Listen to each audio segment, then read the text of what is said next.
A cada dia surgem mais avistamentos de fenômenos OVNIs. As histórias se multiplicam. Os militares denunciam casos.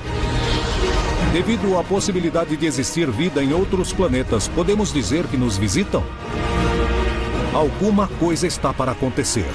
Os indícios mostram que a verdade está cada dia mais perto. Contato extraterrestre.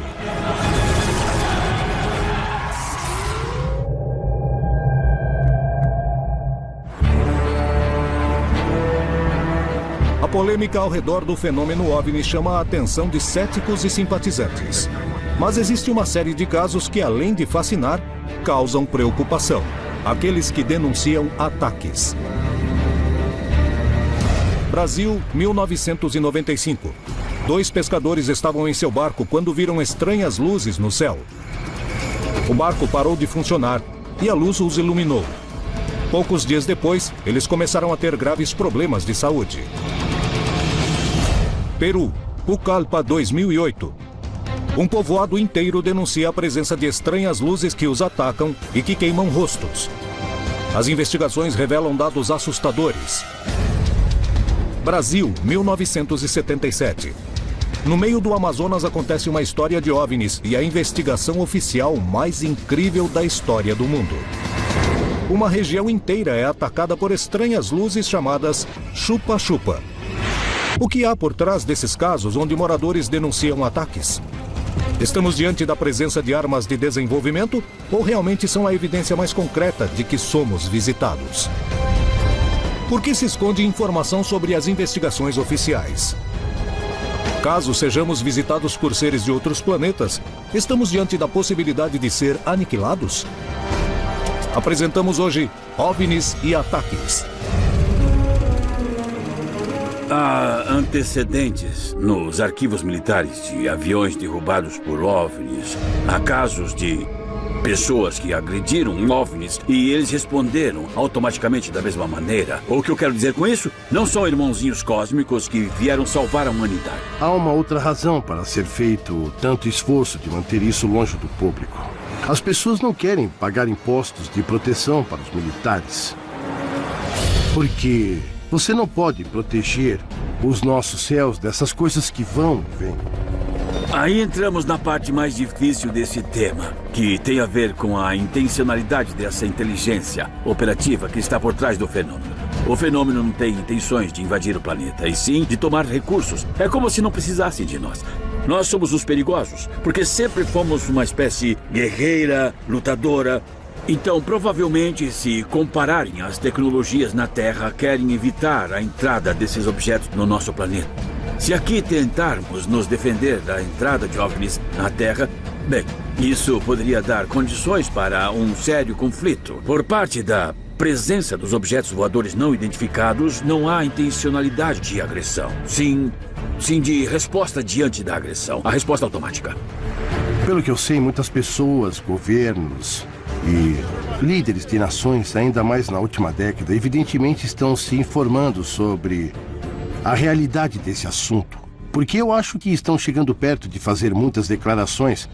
Então isso resulta na grande pergunta, que é: por que não aterrissam na Casa Branca ou na capital do país e se apresentam? Evidentemente tem a ver com um tipo de acordo, claro, com o livre-arbítrio daquele planeta e seu povo. O fenômeno OVNI, na minha opinião, não devia ser visto como uma ameaça, porque o que vamos fazer? É como lançar uma bola de neve num tanque, se a bola chegar até ele. Então devemos aproveitar, não ter medo e seguir adiante.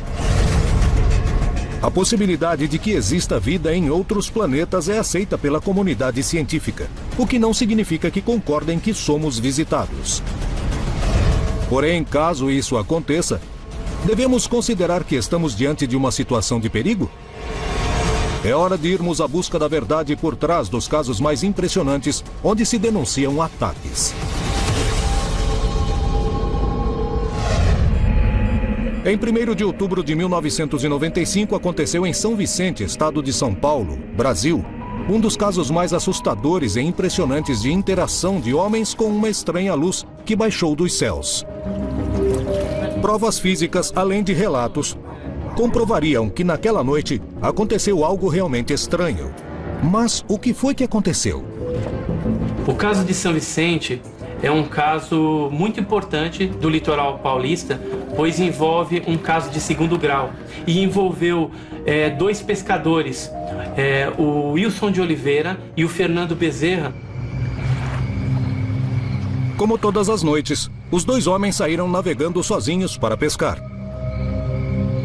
Nós fomos mais ou menos às 9 horas da noite para pescar.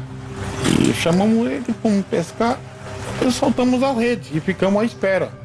Uma noite tranquila de pesca estava a ponto de se transformar em um pesadelo que eles jamais imaginaram.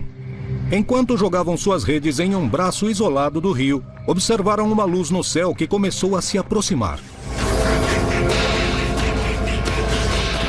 Às 11 horas, aconteceu que um objeto veio do céu, não dava para ver ele vindo, porque é muito rápido, parou em cima da gente, acendeu as luzes. Aí ele veio uma luz forte. Aí eu vi que lá, eu corri por debaixo do barco, o Fernando ficou olhando. Não sabia o que era no momento, porque a luz era muito forte e a gente não sabia o que era. Porque era um objeto que não fazia barulho, não tinha fumaça e a luz era muito forte. E o que seria? Não era daqui. Só vi quando tava posando, chegou a posar. Aí eu peguei e se escondia e não vi mais nada. Os homens se assustaram, mas a curiosidade de Fernando Bezerra em entender o que acontecia foi mais forte que o medo. E eu fiquei olhando assim, amedrontado. Queria saber o que era aquilo, Quando quiseram se afastar, perceberam que o motor tinha parado de funcionar. As luzes cortou a energia da embarcação, que era diesel, cortou e o motor não funcionava. Eles estavam sozinhos no meio do rio, totalmente indefesos diante do fenômeno que se aproximava. O que era essa luz? O que aconteceu com os pescadores? Existem provas concretas desse estranho fenômeno? No dia seguinte, os pescadores encontrariam provas incríveis sobre a experiência que acabavam de viver. A possibilidade de que exista vida em outros planetas faz com que muitos se perguntem o que aconteceria se fôssemos visitados. O que aconteceria se nossa espécie se encontrasse com outra? Seríamos aniquilados? A determinação de uma hipótese de conflito não implica nem significa que existirá um conflito. Significa que temos que estar preparados. É interessante ver a política exterior do governo norte-americano. A partir de 1972 mudou. Digamos, foi quando começou a aproximação com a Rússia. Os Estados Unidos propõem aos 13 países da Europa, União Europeia, Rússia, Japão, Canadá, a Guerra nas Estrelas. O programa Guerra nas Estrelas foi uma iniciativa do presidente Ronald Reagan e seu papel público era efetivamente antimíssil balístico. Ele foi designado como um escudo, um sistema para derrubar os mísseis antes de atingirem as cidades americanas, e mudamos totalmente o equilíbrio do poder. Isso foi a teoria. Mas há uma grande controvérsia. A primeira controvérsia é que muitos cientistas disseram que não daria certo. Mas a chamada Guerra nas Estrelas causou suspeitas quanto à sua finalidade. Realmente se tratava de mais um passo na escalada armamentista da Guerra Fria? Ou foi planejada para proteger a Terra do potencial encontro com uma civilização de outro planeta? Essa conspiração sugere que o programa Guerra nas Estrelas não tem nada a ver com os soviéticos, que foi uma cobertura para desenvolver um sistema de armas que nos ajudaria a lutar contra uma invasão alienígena. Seja como uma possibilidade especulativa ou para pessoas que acreditassem em OVNIs e que éramos visitados e que talvez não fossem tão amigáveis como nos filmes como ET e que teríamos que resistir se eles lutassem contra nós e se quisessem nos pesquisar também. E eu acho isso uma loucura. Mas é interessante que as pessoas que acreditam confirmam o fato de que em diversos discursos de Ronald Reagan ele sugere a possibilidade de vida extraterrestre. A possibilidade que eu acho que muitas pessoas pensaram, bom, Reagan enlouqueceu, mas alguns teóricos da conspiração disseram não. Reagan sabia alguma coisa.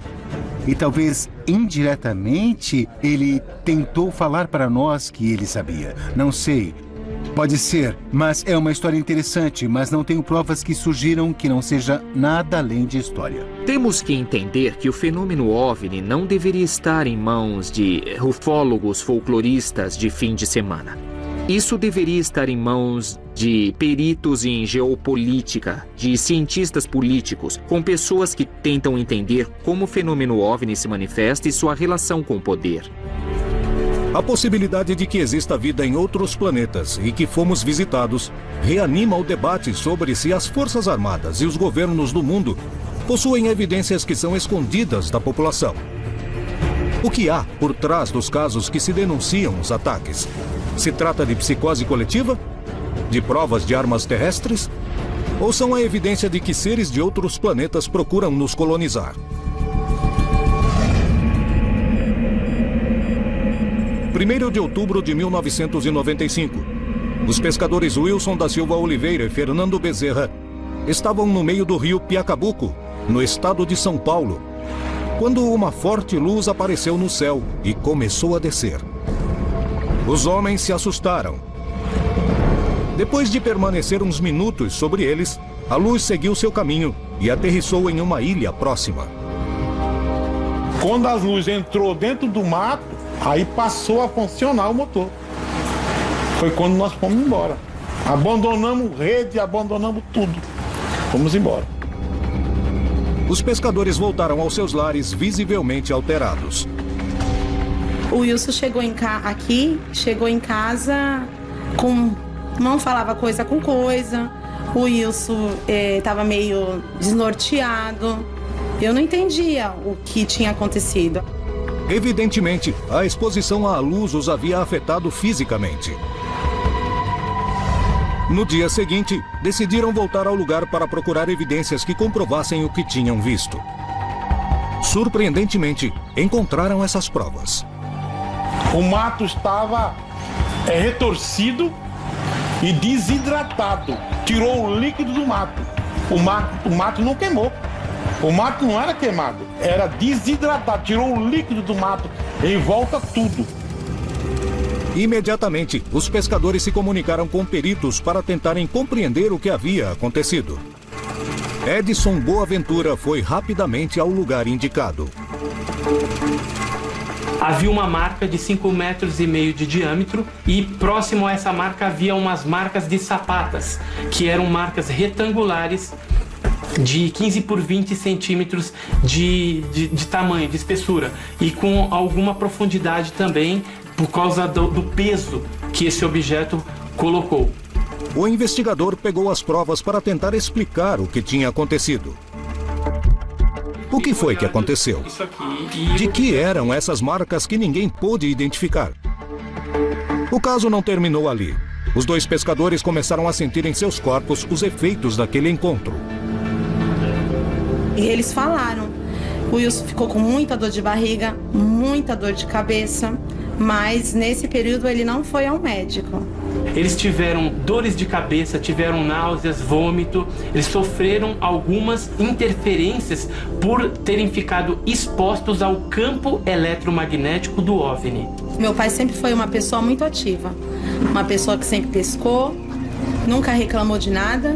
E logo depois, quando meu pai começou a ficar doente, a gente mesmo se perguntava, será que foi por causa, que eles viram a nave? Porque meu pai nunca teve nada, nenhuma gripe. E logo depois começou a emagrecer de uma hora para outra. A minha saúde, ela melhorava, piorava, melhorava, piorava. Eu pesava 100 quilos. Em 2 meses eu perdi 50 quilos. O médico desenganou, entendeu? Me operaram, botaram uma válvula de metal, uma válvula. Daqui a mais de 10 anos vão abrir para trocar essa válvula. Não sei o que foi, não sei por que foi causa dessa radiação que deu, né? Eu nunca senti nada. Tava tudo bem de saúde. Por que aquilo aconteceu? Aí eu fiquei pensando, foi das luzes que eu vi. A partir desse dia, Wilson também decidiu deixar de pescar pelas noites e mudou de profissão. O que foi que aconteceu? De que eram essas marcas encontradas na ilha? Por que começaram a ter problemas de saúde? O que pode ter sido este estranho fenômeno? Os avistamentos podem ser perigosos? Em abril de 2008, a selva nordeste do Peru foi revolucionada por um estranho fenômeno. Uma luz estava atacando os moradores. Em Pucallpa, em San Juan de Inacocha, que é um lugarejo, viram algumas luzes no céu e também desapareceram pessoas. Alguns cidadãos denunciaram oficialmente, ou seja, documentaram a Força Aérea, a presença de uma nave em sua comunidade. A OIFA recebeu a denúncia e enviou uma equipe para tentar determinar o que acontecia na região. Eles foram à Força Aérea pedir ajuda e a Força Aérea enviou uma patrulha sob a responsabilidade de um especialista. E realmente viram uma nave. E ele me ligou. Eu atendi e eu vi o escândalo que estava acontecendo. E eu vi os tiros, estavam atirando. Mas o que mais o especialista podia fazer lá? Eu disse para que tentasse filmar, mas não tinha como. Essas coisas estavam acontecendo, as pessoas viviam uma histeria coletiva. Foi isso que nos informaram. Um grupo de estudantes de jornalismo decidiu viajar desde Lima para tentar determinar o que tinha acontecido naquele lugar. Uma universidade em Lima pediu que alguns alunos fossem até lá. Eles fizeram um relatório e chegaram a filmar. Poderia se tratar de um ataque OVNI? O que encontraram?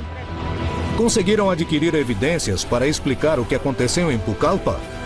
Eu vejo duas luzes. O binóculo não está com você? Saiam daí, saiam! Em abril de 2008, no norte do Peru, em Pucallpa, a população começou a se alterar depois de uma denúncia do ataque de um OVNI. Segundo os moradores, a suposta nave voltava todas as tardes. Um grupo de estudantes de jornalismo decidiu viajar à região para tentar determinar o que estava acontecendo. Antes de viajar, os estudantes receberam uma proposta da OIFA. Esse caso tem que ser investigado pela Força Aérea, mas vocês poderiam fazer as bases e trazer toda essa informação, e nós trabalharemos daqui para saber quais equipamentos levaremos, com quem temos que falar, quem temos que levar, quantas pessoas têm que ir e tudo mais. Quando chegamos ao lugarejo, as pessoas estavam assustadas. Aliás, disseram que a partir das 5 da tarde, ninguém mais saía. Não saíam para caçar e nem para fazer nada. Como se tivessem um toque de recolher. As estudantes encontraram um ambiente que começou a preocupá-las assim que chegaram. Quando chegamos, de repente nos contagiamos de uma histeria coletiva, como todos que estavam lá. As estudantes realmente não estavam preparadas para encontrarem o que estava a ponto de acontecer. Durante a noite, no meio da selva, elas conseguiram ver luzes nos céus e apontaram suas câmeras para essa direção. Não, que venham aqui, a gente espera. Onde? Nunca soubemos identificar de verdade o que aconteceu. Na verdade, é difícil saber porque o céu é gigante na selva. E qualquer luzinha é muito grande. Então nos impressionou muito. Está ali. Jesus, o que tá vendo? Eu vejo duas luzes. Não tá com binóculo? Saiam daí. São duas luzes. Eu acho que devemos ir até lá. Tá com zoom? Mas até onde? Tá com zoom? As luzes do carro, não? Não, melhor ficarmos aqui. É melhor sair daí. Saia daí. Terelu. As estudantes conseguiram registrar imagens do fenômeno que viram no céu. O que realmente aconteceu em Pucallpa? Por que atacou a população? Poderia se tratar de uma grande confusão? O que foi que essas jovens gravaram?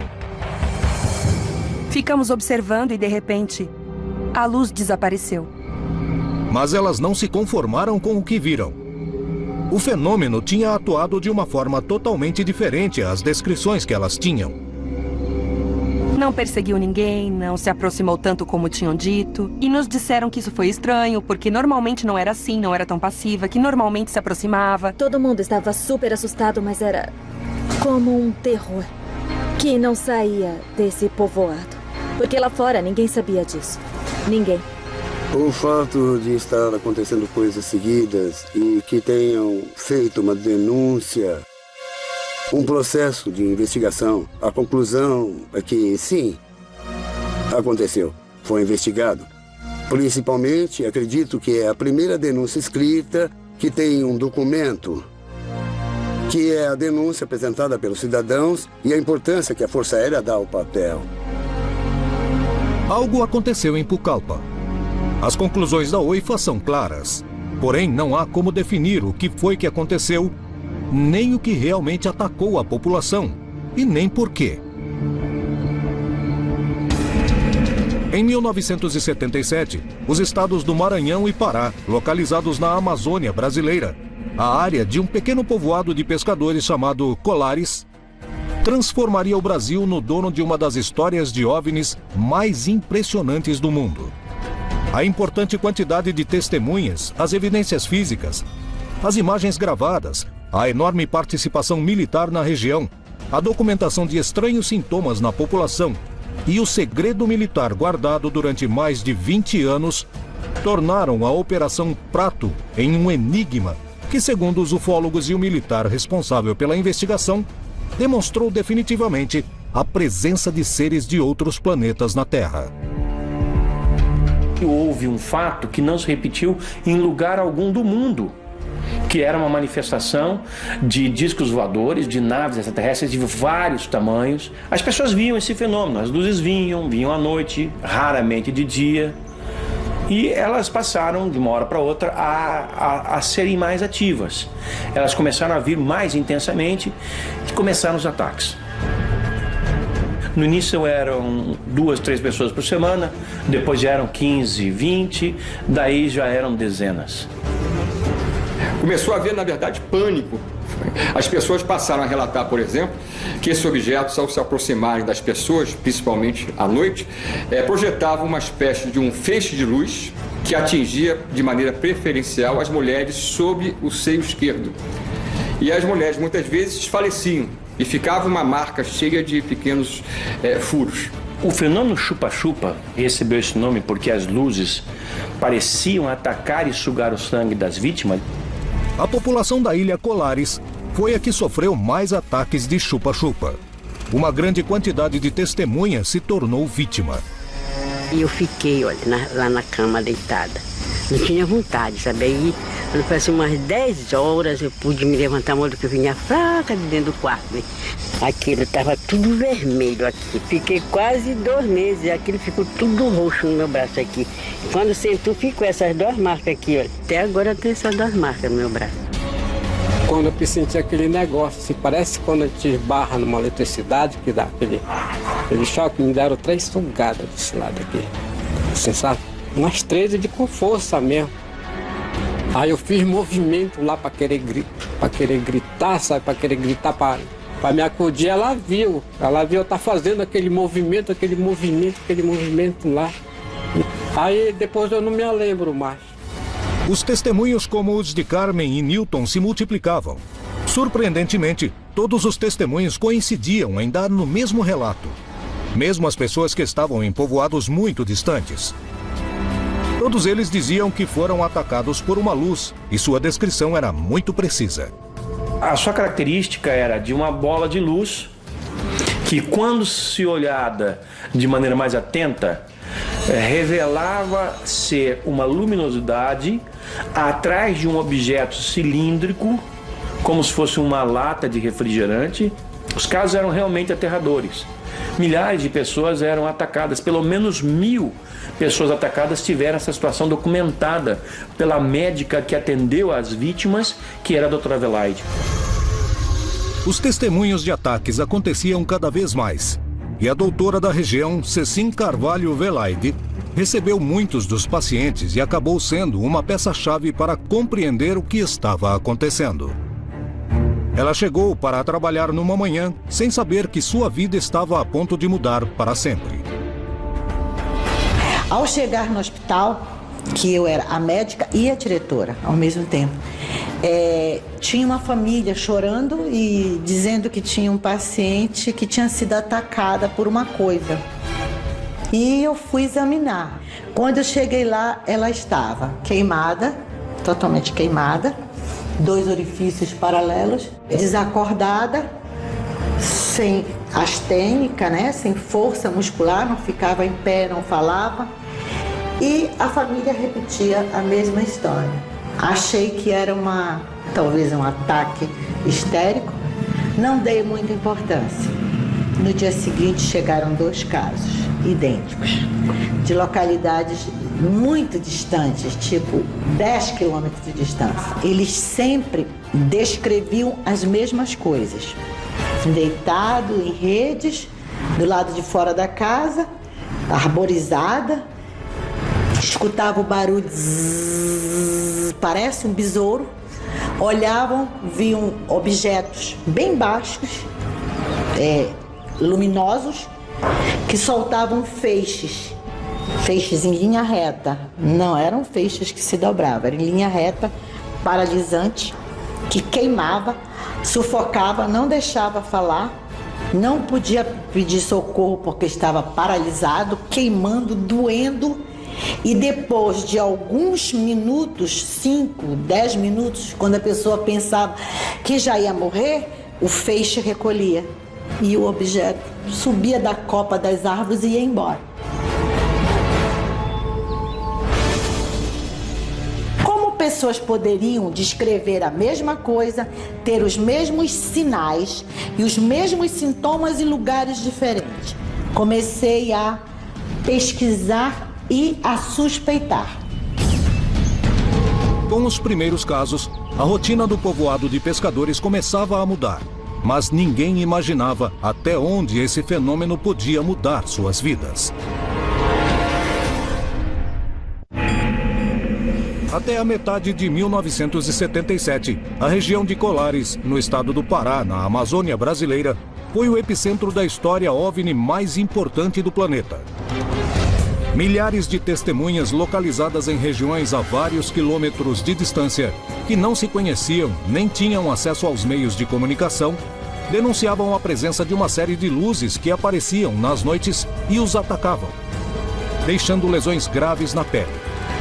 A doutora Cecim Carvalho Velaide era a médica responsável pelo único hospital da região e se tornaria uma das peças-chaves para compreender o que se escondia por trás desses inquietantes incidentes. Os ataques eram cada vez mais frequentes e os moradores começaram a se assustar.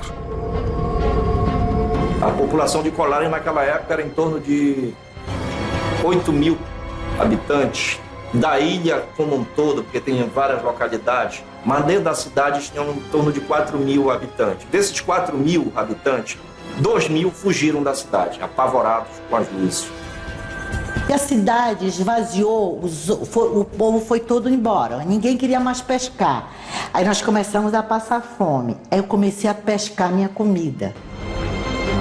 A coisa chegou a um ponto realmente de gravidade, sem dúvida nenhuma, o que acabou provocando que o prefeito do município mandasse um ofício ao primeiro comando aéreo regional, ou seja, para a Força Aérea, lá em Belém, pedindo providências das autoridades aéreas, já que se tratava de um fenômeno visto que acontecia no céu.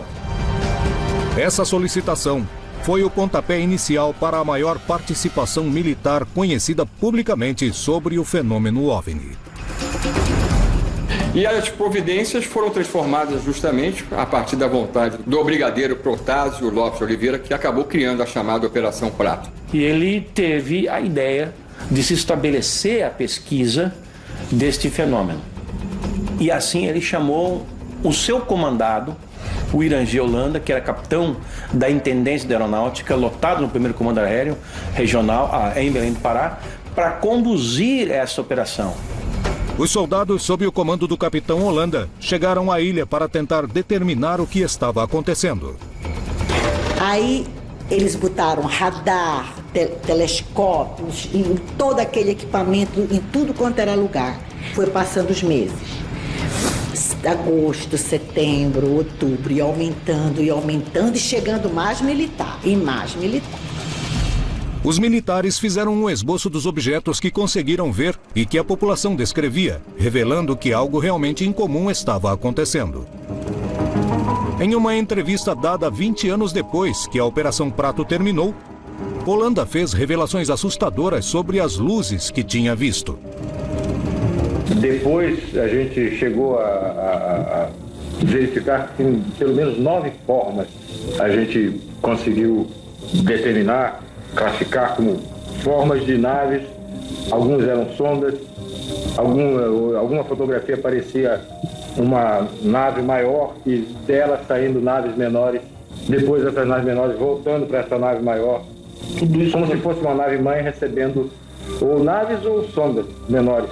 Poucos dias depois de dar essa entrevista a José Ademar Gevaer e Marco Antônio Petit, o comandante Holanda se suicidou, aumentando as dúvidas sobre o que realmente aconteceu na Ilha Colares. Quando eu cheguei, os agentes já tinham sido enviados para investigar. Por quê? Porque essa coisa estava acontecendo muito na região de Colares. O fenômeno, além de atacar os moradores, começou a aparecer de outras formas, que pareciam mais pacíficas. Tentou fazer contato com os investigadores e testemunhas, supunham. A doutora Velaide seria uma das protagonistas desses estranhos acontecimentos, inclusive para a rotina de Colares. Ela estava voltando depois de atender um paciente, quando gritos a alertaram. Quando eu voltei, começaram a gritar, corre, doutora, foge. E eu não sabia do que eu tinha que fugir. Quando eu olhei, uma das minhas secretárias tinha caído no chão. Aí eu queria juntar, mas ela era muito gorda, queria juntar, não conseguia. E o povo gritava das janelas. Quando eu olhei, nossa, a coisa mais linda que eu já vi na minha vida. Tão visível a olho nu que até o brilho do metal dava para ver. Ele estava acima da minha cabeça, do tamanho de um prédio de no máximo 15 andares. E ele andava em forma elíptica, ia e voltava, ia. E ele era, parece um cilindro. E eu paralisada, olhando. Por 2 motivos. Porque eu estava vendo uma coisa que eu nunca acreditei que existisse na vida. Nunca. E outra, paralisada de medo. Porque eu estava à mercê deles. Se eles quisessem me queimar, eles iam queimar. Mas, surpreendentemente, a luz não atacou a doutora. Nos acampamentos militares, também aconteceram avistamentos onde não registraram ataques. Um deles foi captado em vídeo e ainda permanece classificado. Holanda confirmou essa história.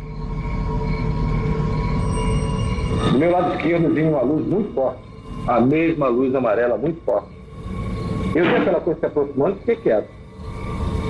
Depois que eu vi que era muito forte, que estava continuando vindo na direção, eu chamei a atenção dos agentes. Olha lá. Aí que eles olharam, prepararam máquina fotográfica, filmadora, tudo. A coisa veio, mas estava baixo. Holanda e sua companhia estavam diante do fenômeno mais incrível que jamais tinham visto. Aí nós vimos uma forma estranha. Uma forma de uma bola de futebol americana. Aquela bola de ponta, muito grande.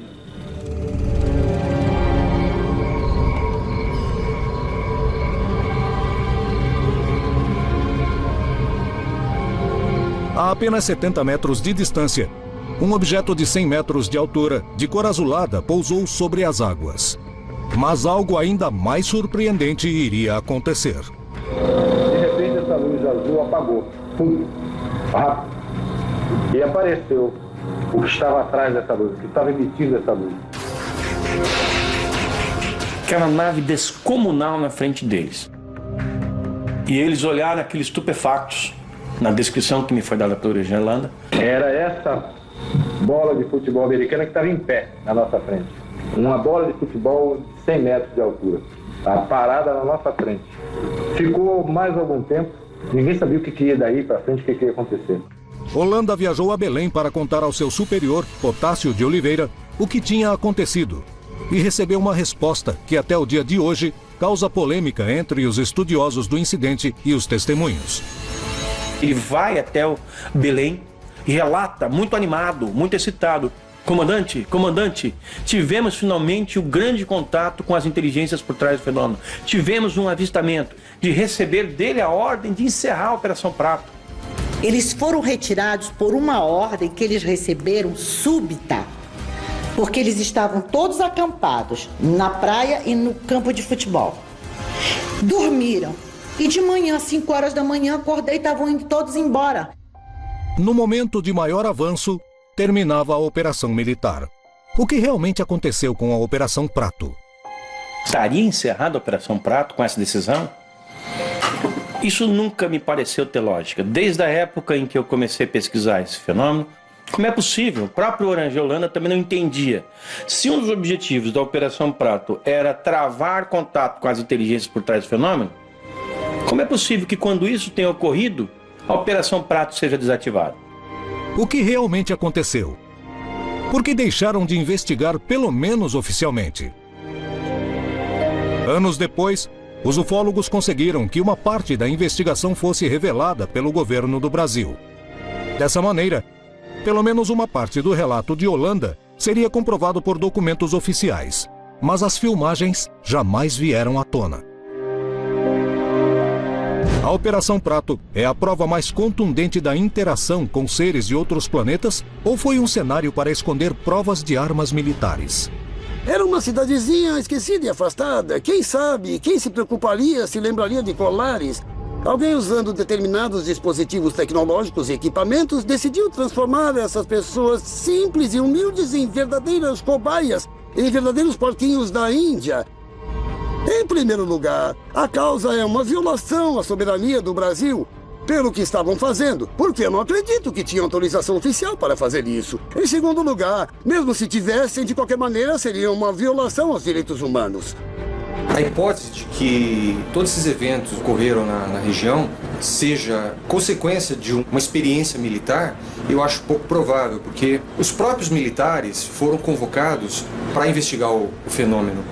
E não só a aeronáutica foi chamada, como agentes do serviço de inteligência da época, que, assim como os militares, o SNI, o Serviço Nacional de Informações, produziu documentos relatando o que ocorria na região. Na interpretação de Holanda, o que aconteceu foi um temor por parte das nossas Forças Armadas de que isso fugisse ao controle. Esse é um ponto. O segundo ponto é, a Operação Prato estava sendo monitorada pelos serviços de inteligência e pela Força Americana durante todo o tempo, que sabiam e recebiam os relatos das autoridades brasileiras a respeito desse assunto. Não nos esqueçamos que estávamos na época da ditadura e os americanos entravam e saíam daqui a hora que eles queriam. Então eles também, confirmada por algumas fontes militares, fizeram pressão para que a Operação Prato fosse encerrada. Para quê? Para que um novo grupo de pessoas assumisse essa operação num outro nível, bem mais secreta, bem mais metódica, com menor número de homens e reportando ao Serviço de Inteligência dos Estados Unidos. A chamada Operação Prato e os Chupa-Chupa são um dos casos mais importantes da história da região e do planeta que envolveram a presença de OVNIs. As provas de que algo aconteceu ali não podem ser negadas. Porém, ainda continua a polêmica sobre o que houve por trás dessa série de incidentes. Ademar Jevaer, jornalista e editor da revista UFO, decidiu voltar à ilha de Colares para ver a atual situação da região. O que descobriria ao chegar?